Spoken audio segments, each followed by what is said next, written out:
Les valeurs du christianisme sont-elles toujours pertinentes aujourd'hui? C'est l'heure de la bonne nouvelle.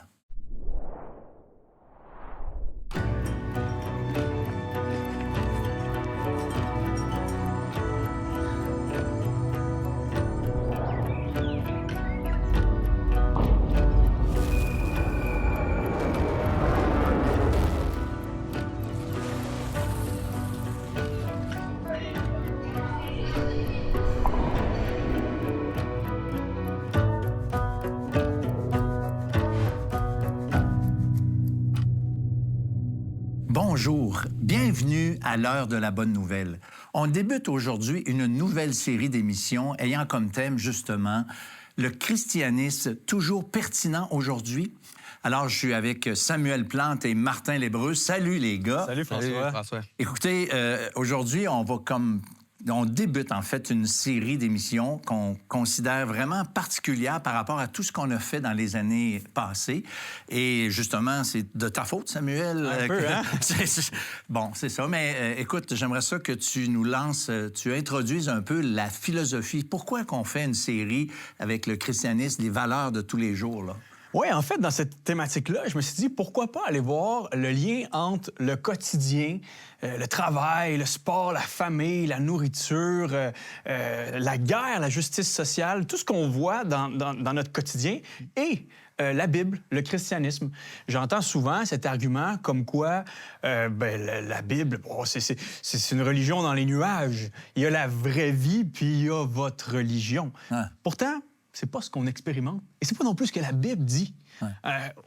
On a vraiment une Bible qui nous parle des choses de tous les jours, qui nous donne un éclairage qu'aucun autre texte nous donne. Et en fait, là, moi, je vous donne mon hypothèse de départ. Là. Le christianisme amplifie et améliore notre vie. Notre vie quotidienne. Quotidienne. Notre expérience de tous les jours. Le christianisme a non seulement quelque chose à dire, là, mais il nous humanise encore plus. Mm-hmm. J'ai toujours cru et dit que la Bible, le christianisme, était suffisant. Avait les réponses à tout. À tout? Non, pas à tout, mais à tout ce qui est nécessaire. Dans la Bible, on ne trouve pas la réponse à la question comment on se rend à Toronto. Par contre, on peut trouver les réponses à comment est-ce qu'on fait pour vivre, pour plaire à Dieu. Ouais. Comment est-ce qu'on fait pour vivre, pour éviter les pièges du diable. Donc, dans la Bible, on a le nécessaire pour apprendre qui on est, comment on peut vivre, donner notre vie au Seigneur pour être sauvé. Puis même dans 2 Pierre, on peut lire 2 Pierre, chapitre 1, verset 3, qui nous exprime cette vérité-là. Dans sa puissance, Dieu nous a donné tout ce qu'il faut pour vivre en lui restant fidèle. En effet, il nous a fait connaître celui qui nous a appelés à participer à sa gloire et à sa bonté. Donc, on a tout. Elle est suffisante, la Bible, pour nous. Un des livres de la Bible pas les plus extraordinaires, parce que moi, je trouve qu'il y a tellement partout dans la Bible, mais le livre des Proverbes, la sagesse, du gros bon sens au quotidien. Tu sais, quelqu'un qui croit pas en Dieu et qui lit les Proverbes qu'on retrouve dans la Bible va avoir une vie beaucoup plus équilibrée, beaucoup de bon sens, du jugement, des bonnes valeurs aux bonnes places. C'est vraiment impressionnant pour un livre qui a été écrit 1000 ans avant Jésus-Christ quand même. Alors, c'est vraiment impressionnant. Mais au-delà de ce que nous, on croit, au-delà de ce que on dit, que la Bible dit, on a été dans la rue et on a posé la question à savoir justement, est-ce que, selon vous, le christianisme est toujours pertinent aujourd'hui? Oui, je pense que oui. Bien, je pense que c'est ça qui compte le plus, qui est le plus important de tout. Ah ben oui, puis pour tout et partout. Hein. Je pense que oui, là, c'est des valeurs importantes que tout le monde devrait avoir. Là. Qui est pas pour la compassion, l'honnêteté et la volonté du bien de tout le monde. La religion, ça sert juste à donner des valeurs de base que, en fait, avec ou sans religion, il faudrait tout ce qu'on respecte. Je prends ça comme des valeurs sociales, là, beaucoup plus que comme des valeurs de religion. Je trouve que c'est les valeurs qui sont importantes, pas d'avoir quelqu'un qui nous dit comment agir. Les valeurs christianistes ont toujours été pertinentes. Le problème, c'est la façon qu'on les a utilisées. Je pense que les valeurs chrétiennes, c'est les valeurs humaines. Le problème, c'est que ces valeurs-là sont empiétées par d'autres. Il y avait des valeurs qui rassemblaient les gens, alors qu'aujourd'hui, on a appris à vivre seul. On allait prier ensemble, en famille, avec les amis. Maintenant, c'est devenu quelque chose comme... si j'ai le temps, je le ferai. Si j'ai le temps. Et les gens n'ont plus le temps. La sympathie générale des gens pour la religion chrétienne dans la rue comme ça. C'est drôle parce que dans les médias, dans la littérature, on entend souvent comme quoi, bon, le peuple québécois a carrément rejeté la religion chrétienne, mais quand tu entends ces gens-là parler positivement, je trouve ça encourageant. Mais ils n'ont pas rejeté les valeurs chrétiennes. Oui. Mais c'est ça que je remarquais. Très, très positif, mais ce que les gens ont en tête quand ils ont répondu, c'est le résultat du christianisme, à mon avis, quand j'écoutais les réponses. Parce que le christianisme, à la base, c'est pas la compassion, l'amour, l'honnêteté dans les réponses qu'on a entendues, ou même la volonté du bien de tout le monde. Tu sais, ces choses-là, c'est plus le résultat du christianisme. Parce qu'avant de dire « aimez-vous les uns les autres », ce que les gens ils disent « wow, l'amour », mais Jésus a dit « repentez-vous ». Il a commencé par l'idée de la repentance, parce que le vrai christianisme, à sa base, c'est Jésus qui vient mourir, qui a pris nos péchés, puis qu'on doit se repentir, se tourner vers lui. Puis ensuite, il y a les résultats aussi qui vont en venir. Les gens, ils peuvent bien vivre selon les valeurs du christianisme sans avoir leur cœur changé, mais c'est comme faire sa vaisselle puis toujours juste laver l'extérieur des verres.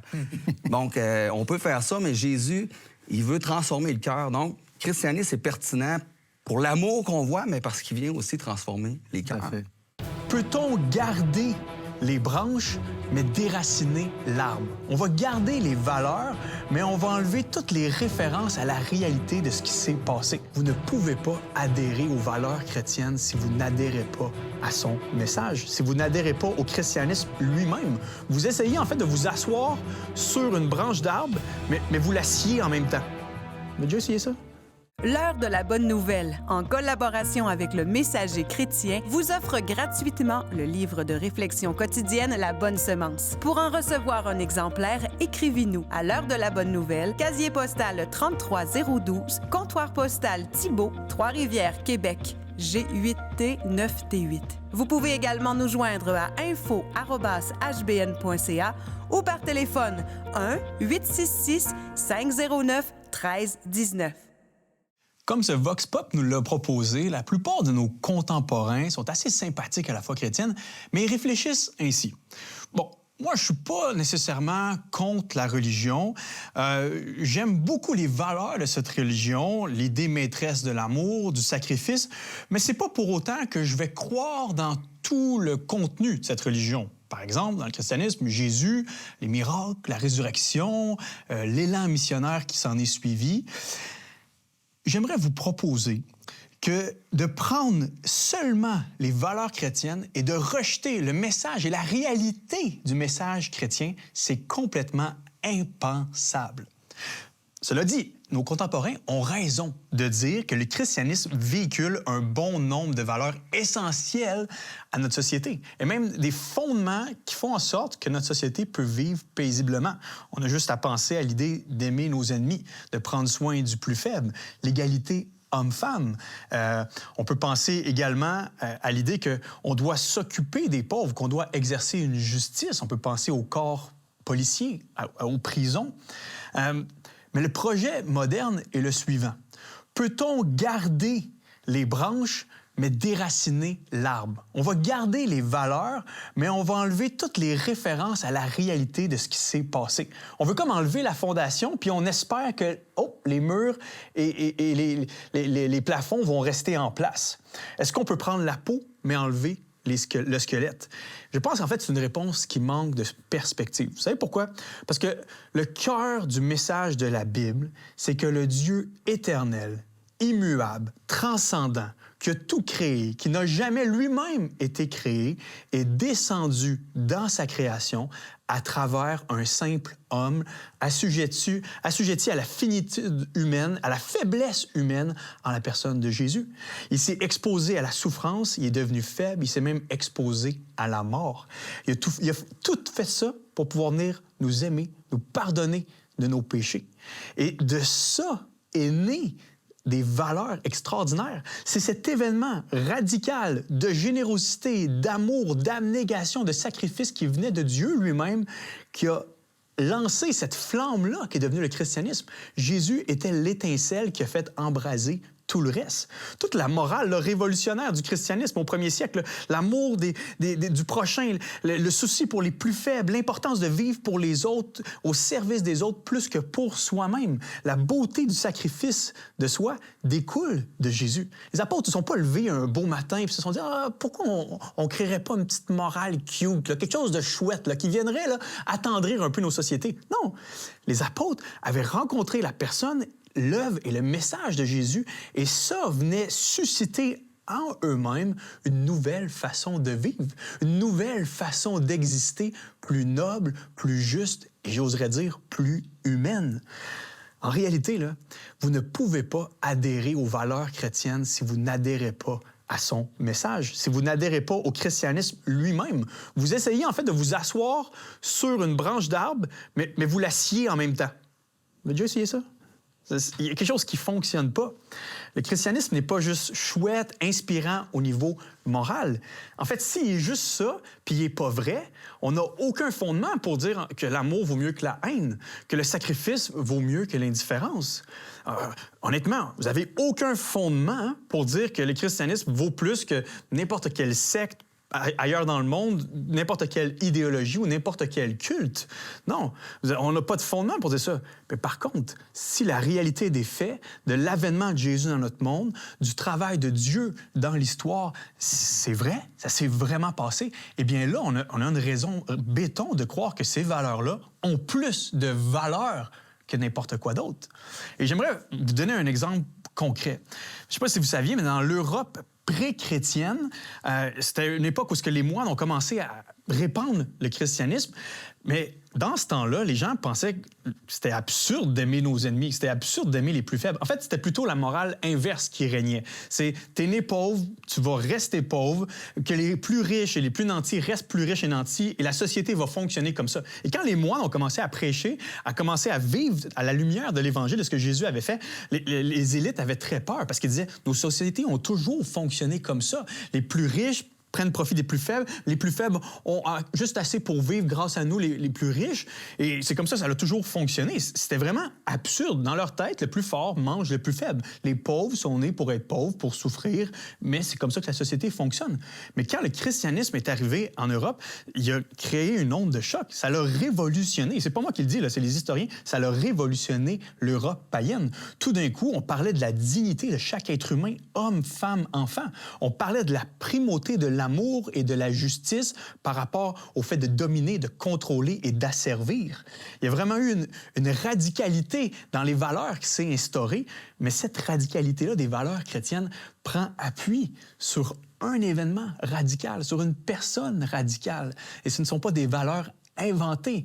Ce sont des valeurs qui nous sont tombées du ciel en la personne de Jésus. Dieu est venu faire un œuvre qui a marqué, qui a bousculé l'histoire. Et Dieu peut bousculer non seulement l'histoire, mais la nôtre également. Donc, c'était ma réponse à la courte question. Est-ce qu'on peut garder les valeurs, mais rejeter le Christ, rejeter le message? Vous avez des questions ou des commentaires sur ce que vous venez d'entendre? Contactez-nous par téléphone ou réagissez sur les médias sociaux.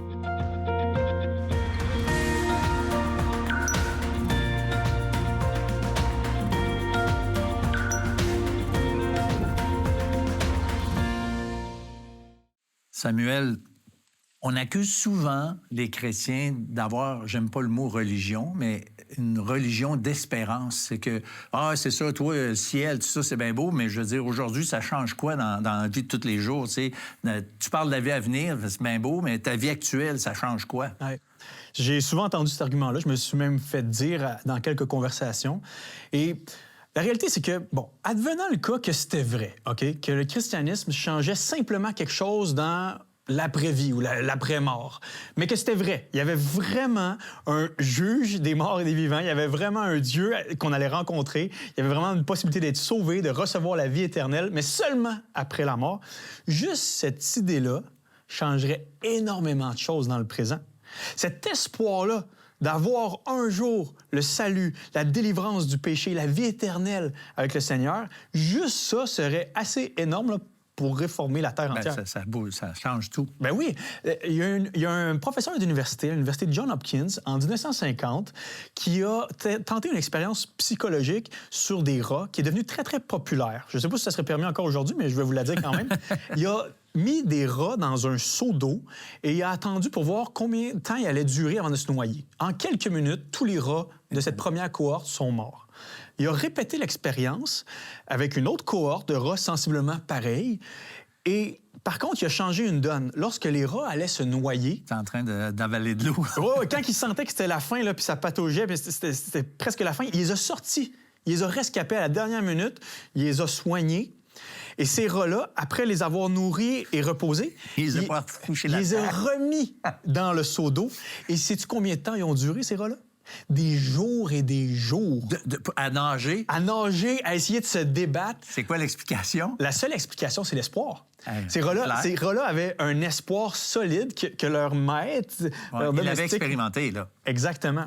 Puis ça, c'est... En fait, la Bible nous parle de cet espoir vivant que nous avons en Jésus. Et j'aime le terme « vivant » parce qu'effectivement, ça change de quoi? Quand on sait que notre vie, c'est ça, puis on a l'éternité devant nous, il y a plein de décisions qu'on prend différemment. Ma femme et moi, il y a des décisions même financières qu'on prend qui sont très différentes parce qu'on n'a pas nos yeux fixés sur les choses terrestres. Ouais. On expérimente la souffrance de manière très, très différente. Ouais. Lorsqu'on souffre et on sait que c'est temporaire et que c'est comme une goutte d'eau dans l'océan versus la gloire éternelle qui nous attend, bien, ça vient relativiser de belle façon les choses. Clairement. Ça nous apporte une joie qui surpasse les épreuves, qui surpasse les moments difficiles.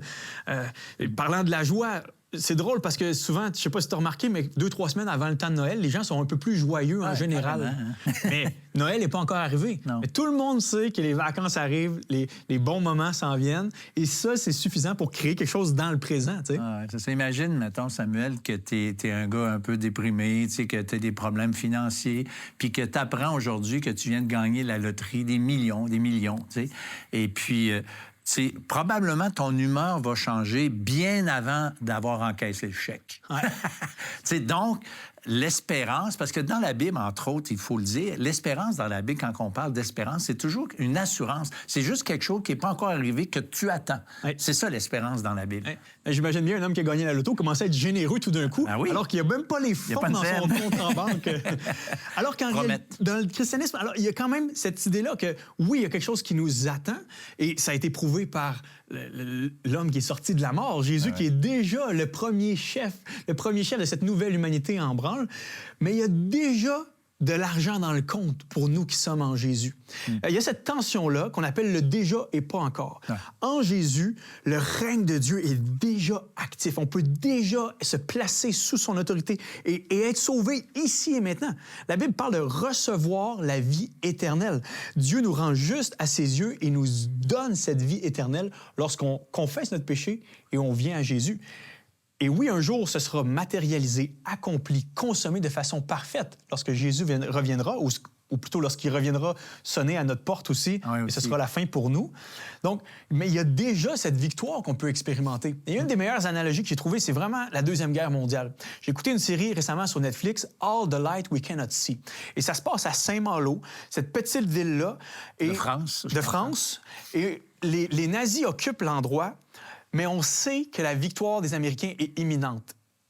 La guerre n'est pas finie. Okay. Les nazis occupent le territoire, mais dans toute la série, on sent cette peur venant des nazis, des Français, qu'est-ce qui va se passer? Ils savent que la guerre a déjà été gagnée par les Américains, par le reste du monde qui seront associés également. Et c'est suffisant pour changer des décisions que prennent ces nazis-là et aussi ces Français-là. Donc, ce déjà-là, il est expérimenté dans la vie du croyant. En fait, la Bible nous parle du fait que lorsqu'on confesse Jésus, on reçoit son esprit à l'intérieur de nous et c'est un esprit vivifiant et que même cet esprit-là vient changer notre cœur, nos motivations, nos désirs, nos appétits à un point tel qu'il change aussi nos paroles et nos actions et nos pensées. Donc, c'est vraiment une espérance vivante. Et j'aimerais vous lire un texte en lien avec ce salut qui est déjà à l'œuvre en nous, en 2 Thessaloniciens. Ça nous dit que notre Seigneur Jésus-Christ lui-même est Dieu, notre Père, qui nous a aimés. Il nous a donné par sa grâce un réconfort éternel et une bonne espérance, remplisse vos cœurs de courage et vous accorde la force de pratiquer toujours le bien en actes et en paroles. notre espérance se transforme en une foi active. Et cette foi active-là vient justement activer des choses en nous qu'on n'aurait jamais faites si on n'avait pas cru en Jésus. On ne dit pas juste pour demain, c'est vraiment pour aujourd'hui, puis l'espérance change tout maintenant. Oui. Et c'est intéressant que la psychologie moderne confirme ces données-là, que la religion est positive dans l'ensemble de la vie humaine. En 2016, il y a un professeur de Harvard associé avec un journaliste qui ont intitulé un article « La religion pourrait se révéler être une drogue miracle ». Et voici comment il commence l'article. « Si l'on pouvait inventer un élixir capable d'améliorer la santé physique et mentale de millions d'Américains, une étude faite aux États-Unis, sans frais supplémentaires pour les bénéficiaires, quelle valeur notre société lui attribuerait-elle? » Et là, il continue l'article en soulignant les bénéfices mentaux et physiques liés à une participation religieuse régulière. Par exemple, aller à l'Église. Il nous est dit que ça réduit le taux de 20 à 30 % de mortalité. Le fait d'aller à l'Église, on vient éloigner notre date de mort. Parce que pourquoi? Les personnes qui vont à l'Église, l'article nous dit, sont généralement plus optimistes, moins dépressives, moins susceptibles de se divorcer ou de se suicider. Ils ont un sens clair pour leur raison de vivre et font preuve de davantage de maîtrise de soi. Ça, c'est pas des chrétiens qui disent ça, là. C'est pas des chrétiens qui disent ça, mais c'est une constatation, par contre. Oui, ils ont évalué la vie de ces gens religieux et ils en constatent que vraiment, peut-être que dans notre société sécularisée, la crise de santé est en fait une crise de foi. C'est une crise de foi, une crise religieuse, un manque de sens, un manque de joie, un manque d'amour. Il nous est parlé aussi dans cet article-là de la force de la communauté qui vient rompre la solitude. À lui seul, le soutien de la communauté représente 30 % de l'effet positif de la pratique religieuse. Et ça, on l'entend dans les médias. On n'a plus rien qui nous rassemble, qui nous tisse serrés. Ouais. La réalité, c'est que c'était pas juste une Église qui nous tissait serrés, c'était le Saint-Esprit en nous, c'était des croyants, des gens qui aimaient Jésus et qui s'aimaient les uns les autres, qui vraiment venaient façonner quelque chose de fort et qui encore aujourd'hui façonnent quelque chose de fort dans l'Église chrétienne. Ah, c'est évident, j'aime ça. Je pense que ces études-là, il y en a d'autres on n'a pas le temps de les mentionner, mais il y en a plusieurs autres qui ont été faites, qui mentionnent et qui soulignent à quel point le fait d'être croyant a même un effet sur notre santé en général. Et en disant ça, je suis pas en train de dire venez à Jésus puis je serai plus malade. Ouais, c'est une mauvaise pensée de dire je veux aller à Jésus pour les effets secondaires que ça va avoir, pour avoir une vie un peu plus pratique, un peu plus commode. Non. Ah, non. On vient pas à Jésus pour avoir une vie meilleure. On vient à Jésus parce qu'il est meilleur et automatiquement notre vie change pour de mieux. T'sais. Jésus n'est pas juste pratique, il est magnifique et ça change une vie humaine. Ça, tellement. Merci, Sam. Écoutez, vous qui nous écoutez aujourd'hui, vous pouvez aussi avoir une vie transformée par le message de l'Évangile, transformée par cette espérance, cette attente glorieuse d'être un jour dans la présence de Dieu. Mais oui, l'Évangile change quelque chose encore maintenant, aujourd'hui, et on peut avoir une paix. La Bible dit, l'apôtre Paul qui dit « Christ en nous, l'espérance de la gloire », bien, c'est un Christ qui vit dans les personnes, qui change complètement la perspective des choses extérieures, la perspective de la mort même particulièrement. Alors, ceux qui sont tournés vers le Seigneur, ceux qui ont reçu ce pardon de Dieu, qui ont été réconciliés avec Dieu, eh bien, on peut vivre maintenant dans une paix parfaite, dans une attente merveilleuse qu'un jour, on va être dans sa présence et que le mal, le péché, sous toutes ses formes, sera quelque chose qui sera derrière nous. Vous avez des questions ou des commentaires sur ce que vous venez d'entendre? Contactez-nous par téléphone ou réagissez sur les médias sociaux.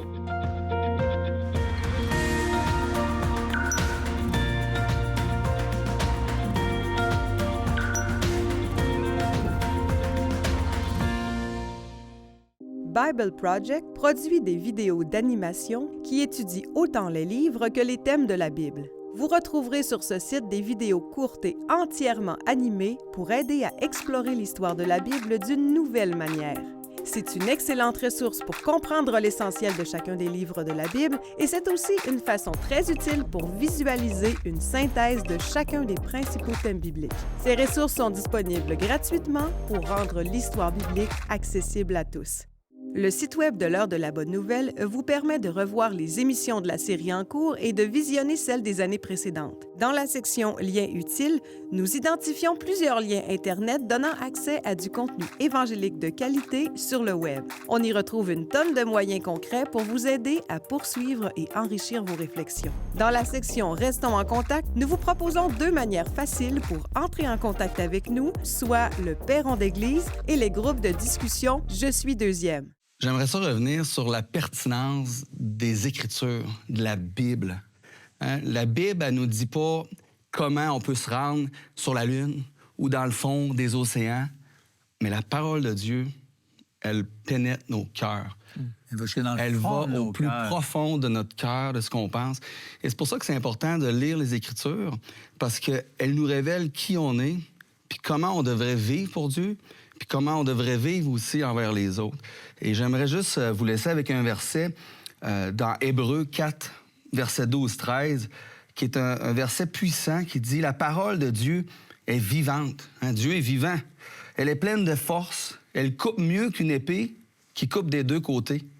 La parole de Dieu entre en nous en profondeur. Elle va jusqu'au fond de notre cœur, jusqu'aux articulations et jusqu'à la moelle.